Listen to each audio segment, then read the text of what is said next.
ସେଥିରେ କ'ଣ ଡାକୁ ଦୁର୍ଜନ ସିଂ ହେଇଥିଲେ। ଆଉ ପ୍ରିୟତମାରେ ଆପଣ ହିରୋ ହେଇଥିଲେ ନା ଭିଲିଆନ୍ ହେଇଥିଲେ? ହିରୋ। ଶ୍ରୀରାମ ପଣ୍ଡାକୁ ଆପଣ ବାଡ଼ିକି ନମା କରିଦେଲେ।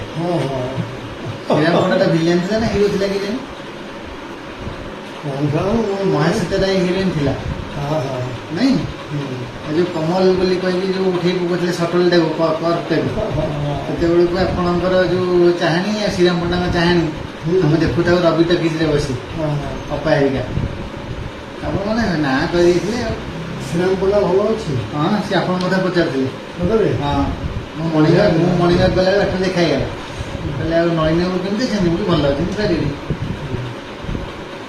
ଆଉ ସେ ନଣ୍ଡା ହେଇଯାଇଛନ୍ତି।